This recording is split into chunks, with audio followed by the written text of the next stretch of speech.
자1호 총선 완전 정복. 4.15 총선 완전 정복 정치 덕후 김민하 평론가 나오셨습니다. 어서 오십시오. 안녕하세요. 오늘 우리가 좀 살펴볼 키워드 첫 번째는 뭔가요?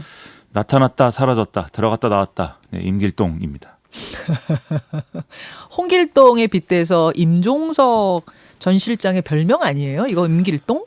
그렇죠. 그 과거에 전대협 의장할 때 도망을 갔는데 어디로 도망을 갔는지 여러 사람이 찾지를 못해서 지금까지도 사실은 그때 어디에 숨어 있었는지가 미스테리입니다. 그래서 그 당시에 같이 학생운동했던 사람들이 모이면 네, 그때 임종석 의장이 어떻게 도망을 갔다더라를 지금도 얘기를 하는데 전설이에요. 네, 그 버전이 제가 들은 게 수십 가지입니다. 네, 그래서 이제 그게 이제 아직도 의문인데 예. 이번 선거 되니까 사실 또 여기저기 지역구에 나타날 것이다. 그리고 일부 나타나서 또 화제가 되고 있는 거죠. 그런데 어제였습니까?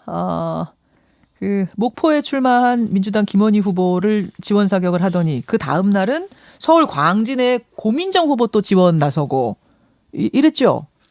그렇습니다. 고민정 후보에 대해서 문재인 대통령의 어떤 철학, 정책, 숨결을 가장 잘 이해하는 사람이다. 유세에서 이렇게 얘기를 했고, 그다음에 상대인 이 미래통합당의 오세훈 후보에 대해서는 지나가는 손님이다. 하룻밤 먹는 정치 과객이다. 이렇게 평가를 하면서 종로에서 원래 이제 출마를 했으니까 마지막까지 거기서 평가를 받아야 됐는데 여기 왔다. 이렇게 좀 평가 절하하는 그런 얘기를 했습니다. 네. 불출마 선언하고 한동안 모습 안 보였잖아요, 임 실장. 그렇죠. 지난해 11월 달에 총선 불출마 선언하고 어떤 통일운동에 뭔가 도움이 되는 활동을 네네. 하겠다고 했었는데 일대 불출마 선언을 한 거에 대해 배경에 대해서 여러 가지 얘기가 있었습니다. 검찰 얘기도 있고 여러 가지 얘기 있었지만 그 얘기는 오늘 하지 않고요. 그 이후에 이제 당 지도부가 직접 불출마 번복을 요구를 했고 그렇죠. 그리고 또 선대위원장을 맡아라 이렇게 권유를 하기도 했는데 네. 다 이제 거절하는 이런 상황이었죠. 다 거절하고. 그렇죠. 다 거절하고 선거에 관련해서 아무것도 안 할 것 같았는데 이제 개인 친분 이런 것에 의해서 지원을 했다. 그럼 임종석 카드가 어떤 효과가 있을까? 이게 궁금해요. 일단 평론가들이나 언론에서는 유승민 의원하고 비교를 하는 시각이 있습니다. 그래서 둘 다 불출마 선언하고 자맹을 하다가 다른 후보들의 지원 사격을 하기 위해서 나왔다 이런 건데요. 그리고 두 사람 모두 차기 대권 주자로 꼽히는 사람들이기 때문에 이번 선거에서 좀 수도권의 어떤 영향력을 증명할 필요가 있다. 이 점은 이제 서로 간의 공통점이라고 볼 수가 있겠죠. 다만 이제 서로 겨냥하고 있는 어떤 지지층 이거는 좀 다르다. 다르죠. 그리고 거기서 이제 나올 수 있는 효과도 다르다고 생각이 되는데 유승민 의원의 경우에는 미래통합당으로 좀 중도 성향의 유권자들을 끌어당기는 이런 역할을 해야 되는 입장 아니겠습니까? 왜냐하면 유승민 의원은 그 당 안에서 예전 자유한국당, 새누리당에 있을 때 계속 다른 소리를 냈던 사람이기 때문에 그렇죠. 중도층을 끌어들이는데 힘이 생길 거다. 그렇죠. 합리적 보수라든지 이런 깃발을 들고 있기 때문에 그런 이 효과인데 임종석 전 실장의 경우에는 사실 문재인 대통령을 만든 사람이다. 이런 평가. 그 당시에 이제 캠프 이전에 광흥창 팀 이런 것들의 좌장이었기 때문에 그렇죠. 그래서 문재인 정권의 핵심이다. 이런 평가기 때문에 사실 원래 핵심 지지층을 좀 결집시키는 이런 역할을 할 것으로 좀 기대가 됩니다. 그리고 이 차이가 바로 양당의 어떤 전체 선거 전략과도 일치를 하는 건데요. 네. 지금 미래통합당의 경우에도 중도층을 끌어당기기 위한 이런 캠페인을 주로 하고 있는 거고 지금 더불어민주당의 경우에는 어떤 자기의 핵심 지지층을 최대로 모으면 사실 승리할 수 있다. 이런 전략을 펴고 있는 거 아니겠습니까? 그렇기 때문에 아마 이렇게 좀 임종석 카드가 나왔다. 이렇게 볼 수가 있겠고요.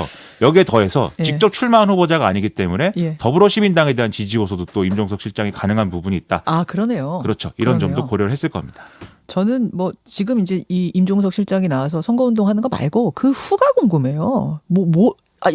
나이도 젊은데 이대로 그냥 정말로 야인으로 지낼 것인가? 그 다음은 뭘 꿈꾸는 것인가? 어떻게 보세요? 네, 정치인이 이렇게 정치 인생을 마무리하겠다. 나는 통일운동에 매진하겠다. 이걸로 끝나면 그건 정치인이 아니죠. 당연히 그 다음 스테이지가 있는 것이고. 본인은 네. 그렇게 생각했을 수 있지만 주변에서 가만 안 둘 것 같거든요. 그렇기도 하고 저는 사실 개인적인 생각은 본인도 그렇게는 생각을 안 할 거라고 생각을 합니다. 그럼 그 다음은 뭐가 기다리고 있을 거라고 보세요? 임 실장 앞에. 당에서 뭔가 역할을 해야 될 거고요. 지금 이제 불출마를 했기 때문에 사실 국회 내에서는 자기 공간이 없는 거 아니겠습니까? 그렇기 때문에 당에서 어떤 역할을 하려고 어떤 시도를 할 수는 있을 것 같고 그게 아니더라도 본인이 공언한 대로 어떤 통일운동이나 이런 것들을 위해서 사실 또 어떤 대중적인 어떤 활동을 또 할 수도 있겠죠. 그런데 그런 것들을 통해서 자기 자산을 쌓아가고 그다음에 특히 이번 총선에서 어떤 유권자들의 어떤 좀 영향력을 가질 수 있다는 점을 증명을 하면 그러면 이제 대권으로 갈 수 있는 길이 열릴 수도 있고 그렇게 봐야 되는 거겠죠. 지금 상황은. 고민정 후보 이 지역구로 출동을 한 것도 뭐 청와대에서 인연 외에도 다른 이유도 있을까요? 일단 뭐 이 고민정 후보 본인이 사실 대통령과 가까운 후보다 이런 상징성도 있지만 광진을이 원래는 임종석 전 실장이 만약에 정치 복귀를 하게 되면 거기요. 출마를 할 수가 있다라는 얘기가 나온 그런 지역구이기도 맞아요. 했던 거거든요. 맞아요. 그리고 네, 지금 수도권 최대 격전지 중 하나로 또 꼽히고도 있습니다. 거기다가 오세훈 후보가 또 역시 이제 보수야당 쪽에 차기 대권 주자다 이런 평가를 받고 있는 셈 아니겠습니까? 그래서 이번에 광진을에 임종석 전 실장이 나가면서 지원을 하러 가면서 뭔가 임종석 대 오세훈 뭐 이런 구도도 사실은 하루 정도는 이제 효과를 봤던 건데 그렇게 보면은 역시 어떤 대권 발판으로 지역구 출마를 이제 뭐 오세훈 후보가 활용하고 있다 이런 비판을 하기에 좋은 카드였기 때문에 또 나온 측면도 있다 이렇게 봐야 되겠죠. 오세훈 후보도 받아쳤잖아요. 맞받아쳤던데요. 그렇죠. 계속 오세훈 후보는 고민정 후보를 좀 애송이다 이렇게 얘기를 하고 있습니다. 아기 캥거루에 비유했죠. 그렇죠. 캥거루라고 했는데 그 캥거루가 어떤 캥거루냐면 엄마 캥거루의 배에 주머니에 이제 들어있는 그런 캥거루다. 즉 고민정 후보가 문제인 게 아니라 그 뒤에 어떤 문재인 대통령과 지금 말씀드린 임종석 전 실장과 거기다가 심지어 뭐 서울시장, 구청장 이런 얘기를 하면서 본인의 어떤 정치를 얘기하는 게 아니라 그런 후광에 기대는 정치를 하고 있다. 그리고 공약도 보면 4년 전에 추미애 장관이 이제 출마할 때 썼던 그런 공약들이다. 이렇게 비판을 하고 있거든요. 그리고 이제 그 한 달 전만 해도 고민정 후보가 동작에 갈지 광진에 갈지 몰랐는데 오세훈 후보의 경우 자신은 광진구에서 오랫동안 표밭을 갈아왔다. 이렇게도 얘기를 하고 있습니다. 전반적으로 정치 신인이 나왔고 나는 베테랑이다. 그리고 심지어 어떤 경우에는 고민정 후보 거의 상대를 안 해주는 이런 모습도 보이거든요. 오세훈 후보가. 그래서 이런 일방적인 무시 논리 이런 것들에 대해서 고민정 후보는 오세훈 후보는 좀 뭐랄까 꼰대다. 올드보이다. 그래서 이제 라떼론 이런 거를 얘기를 하고 있습니다. 나 때는 말이야. 이런 그렇죠. 거 얘기하는 꼰대다. 그렇죠. 그런데 야, 아기 캥거루 대 꼰대 이렇게 지금 붙은 거예요? 그럼 거기는? 그렇죠. 그런데 이게 사실 서로? 오세훈 후보가 무시 전략으로 일관하고 있어서 잘 먹히는 것 같진 않고 재밌는 게 더불어민주당 또 라떼야 이 선거단을 또 유세단을 꾸렸거든요. 이게 이제 그 불출마 선언한 좀 네네. 선수가 높은 의원들 있지 않습니까? 네. 그래서 뭐 강창일 의원이라든지 원혜영 의원이라든지 이런 분들이 이제 유세단을 꾸렸는데 이번에 광진을 유세 또 같이 갔거든요. 그러니까 사실은 또 이 라떼 유세단이니까 사실 또 오세훈 후보한테 라떼 이렇게 얘기한 것은 사실은 좀 안 먹히는 측면이 있는 상황인 거죠. 그래서 그런 상황까지 고려해서 아마 임종석 실장이 나온 거고 출동한 거다. 그렇죠. 그 효과를 아마 좀 보지 않을까도 생각이 됩니다. 뜨겁네요. 광진을. 이래저래 관심 많은지요. 될 것 같습니다. 뜨거워서. 광진을 제가 한번 키워드로 다뤄봤고 두 번째 키워드는 제가 좀 질문을 할게요. 김부겸 후보. 대권에 나서겠다. 그 대권 선언을 총선 운동하다가 했어요. 이게 크게 관심을 모았어요. 그렇죠. 뭐 대권에 뭐 나가겠죠 사실. 김부겸 후보에 대해서 대구에서 이제 어쨌든 민주당 간판 걸고 당선된 사람이기 때문에 그때도 뭐 차기 대권 주자다 이렇게들 많이 얘기를 했는데. 아니 근데 우리가 그냥 얘기하는 것과 그렇죠. 김부겸 후보는 차기 대권 주자야 이렇게 쭉 얘기하는 것과 본인이 대권 도전을 공식 선언하는 건 다른 차원인데. 그렇죠. 대권 도전을 공식 선언을 했어요. 그렇죠. 그것도 이제 총선 치르는 와중에 이제 이걸 선언했기 때문에 상당히 특이한 사례가 된 건데 거기에 이제 맥락이 있습니다. 지금 대구 분위기가 더불어민주당이 사실 전혀 우호적이지 않습니다. 그렇기 때문에 김부겸 후보 같은 경우에 당에 대한 어떤 유권자들의 지지를 자기의 어떤 발판으로 삼을 수가 없는 상황이거든요. 그래서 인물론만으로 지금 승부를 해야 되는데 당 지지율은 워낙 대구 지역에서 낮기 때문에 오로지 그냥 혈혈단신 인물론으로만 승부해야 된다. 그렇죠. 그러면 뭐가 생기냐면 이런 지방 같은 경우에 지방선거 같은 경우에 이 수도권하고는 좀 온도차가 있습니다. 그래서 지방의 경우에는 어떤 평소에 소외되고 있다 이런 감각이 있어서 우리 지역의 큰 인물이 대통령이 될 만한 사람이 있으면 그 사람을 밀어주는 게 좋아 이런 분위기가 있습니다. 근데 앞서 말씀드린 수도권 지역의 경우에는 광진을 이런 데서는 아까 임종석 전 실장이 얘기했듯이 저 사람은 대권 나갈 거기 때문에 지역구에는 신경 안 쓸 거야. 그게 이번엔 통하는데 수도권은. 그렇죠. 수도권은 그런데 지방은 아니거든요. 그렇군요. 과거 이광재 강원도지사가 나갈 때도 사실은 그 논리 때문에 강원도에서 이제 좀 야당 도지사가 탄생하고 뭐 이런 맥락들이 있었던 건데 김부겸 후보도 이제 그걸 노리는 거죠. 그래서 여기서 재밌는 게 상대 후보인 그러면 미래통합당 주호영 후보의 반응인데 뭐라 그랬어요? 보통 앞서 말씀드렸듯이 이러면 대권 얘기를 왜 하냐 이렇게 나와야 될 거 아닙니까? 아, 저 사람은 여러분 붙여주셔봤자 우리 지역구 버리고 대권 나갈 거예요. 이럴 줄 알았는데. 그렇죠. 뭐라고 했냐면 당신이 김부겸 후보가 대권 주자라고 한다면 그 사람을 이기면 나도 대권 주자인 거 아니냐. 그러니까 사실 나도 큰 인물이 될 수 있기 때문에 나를 지지해 주시오 이렇게 얘기를 하고 있다는 것이죠. 그게 이제 지방의 어떤 서름 뭐 이런 거하고 연관이 돼 있는 문제입니다. 대구 수성구 갑. 어제 그러니까 대구 수성구 갑에서 대권 도전 선언 2개가 나온 거예요. 그렇죠. 네. 여기는 지금 총선이 아니라 대선이 치러지고 있습니다.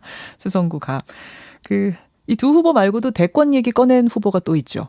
뭐 대구 수성구에 출마한 무소속 홍준표 후보도 지난달 28일에 국회의원 한 번 더 하려고 내가 여기 왔겠느냐 이렇게 얘기를 하면서 대선 출마 의지를 밝힌 바 있고요. 예. 부산 진구 갑에 출마한 더불어민주당 김영춘 후보도 지금 대권 도전 의사를 밝힌 그런 상태입니다. 그리고 이렇게 본인이 직접 선언하지 않은 경우에도 지금 뭐 이낙연 대 황교안 뭐 이렇게 이 대권 주자다 뭐 이렇게 얘기를 하고 예. 앞서 말씀드린 오세훈 후보라든지 또 강원 원주시 갑의 이광재 후보 그다음에 서울 동작구의 나경원 후보 이런 사람들이 아마 이 총선 거치면은 대권 가도로 갈지 말지를 아마 고민할 거다라고 얘기들 하고 있죠. 지금 우리 김민아 평론가 얘기를 쭉 듣다 보면 그러면은 그 지역구에서 자기 당의 지지율이 낮은 후보들은 결국 인물론으로 돌파해야 되고 이런 식의 선언들이 계속 나올 수 있겠네요.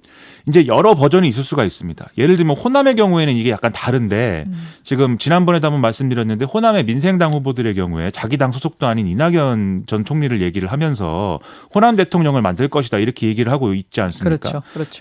광주 서구에 출마한 천정배 후보의 경우에는 호남 대권 주자가 팽당하지 않으려면 호남에서 민주당 견제 세력이 살아 있어야 되고 그러니까 날 뽑아야 된다. 이렇게 얘기를 하고 있고 목포의 박지원 후보의 경우에는 상대 민주당 후보인 김원희 후보의 경우는 이제 서울시 부시장을 했기 때문에 저 사람은 박원순 사람이다.